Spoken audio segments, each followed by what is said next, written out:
সরকারের কাছে আমি একটাই দাবি করব যে আমার ভাইস্তা এভাবে চলে গেল, যার জন্য তার যেন দৃষ্টান্তমূলক শাস্তি হয়। আমি শাস্তি দাবি করতেছি। আমার ভাইয়ের কুল খালি করে নিয়ে চলে গেল। করেন যে ঢাকা ছিল তো ওই গর্তটা দেখতে পাইনি, পরে মায়ের পিস পিস আসছিল, আসাতেই পরে মনে করেন যে ওর মা এসে পড়ছে আর ও মনে করেন যে গর্তের ভিতরে ঢুকে গেছে, মা কয়ে ডাকছে। পরে আমার রুনা পিছন দিয়ে তাকে দেখে যে আর বাবু নাই, কিরে আমার ছেলে কই। পরে দেখে গর্তের ভিতর থেকে মা মা করে ডাকছে।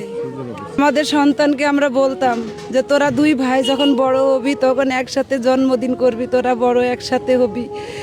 সব সময়ের জন্য আমরা এভাবে বলতাম, আমরা না থাকলেও তোদের একটা স্মৃতি থাকবে যে দুই ভাই, দুই ফুফাতো ভাই মামাতো ভাই একসাথে জন্ম হয়েছে। কিন্তু ও তো ফাঁকি মেরে চলে গেল। আমার ভাইয়ের ছেলে,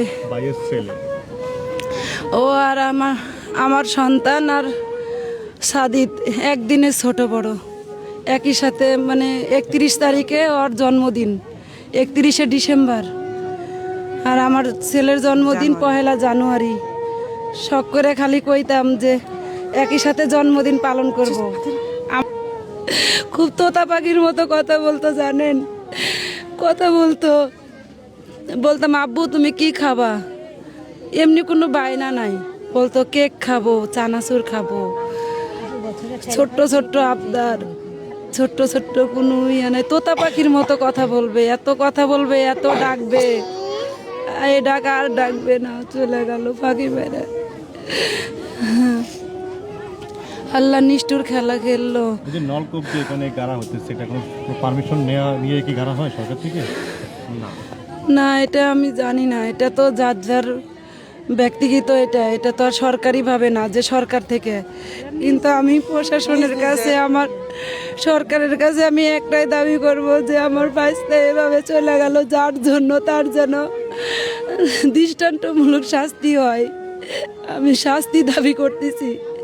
আমার ভাইয়ের কুল খালি করে নিয়ে চলে গেল। ওরা ওদের খুশিতে ওটা বন্ধ করলেও পারতো, ওখানে একটা কাঠ দিলেও পারতো বা একটা বস্তা দিলেও পারতো, এটা ওইভাবে না খোলা রাখলেও পারতো। ওদের ভুলের জন্য আমার ভাইস্তা সারা জীবনের জন্য চলে গেল, একটা প্রাণ, একটা নিষ্পাপ প্রাণ চলে গেল। আমার ভাইয়ের কুল খালি করে চলে গেল, ও তো সারা জীবন ডাকলেও আর আসবে না। ফায়ার সার্ভিস তো অনেক চেষ্টা করেছে, তো আমরা শুনেছি ফায়ার সার্ভিস কোনো গাবলতে ছিল না কেন?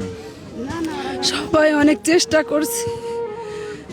করছে, অনেক বাঁচানোর চেষ্টা করছে, কিন্তু আল্লাহ তো নিষ্ঠুর খেলা খেলে সবাইকে দেখা চলে গেল। ওখানে কি খেলতে গেছিল আপনার ভাই ছেলে?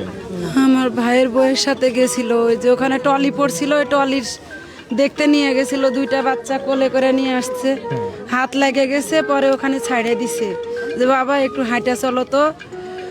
ও যে লাড়া দিয়ে ওখানে মনে করেন যে ঢাকা ছিল তো ওই গর্তটা দেখতে পাইনি, পরে মায়ের পিস পিস আসছিল, আসাতেই পরে মনে করেন যে ওর মা এসে পড়ছে আর ও মনে করেন যে গর্তের ভিতরে ঢুকে গেছে, মা কয়ে ডাকছে।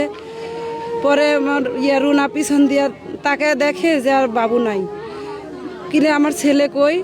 পরে দেখে গর্তের ভিতর থেকে মা মা করে ডাকছে, কিন্তু মা মা করে ডাকতে ডাকতে নিচের দিকে চলে যাচ্ছে। আমার ভাইয়ের বউ হাত বাড়ায়, হাত ধরতে পারে নাই, ও তো ছোট বাচ্চা, ও তো আর হাত বাড়াইতে পারবে না, ও তো তলে চলে গেছে।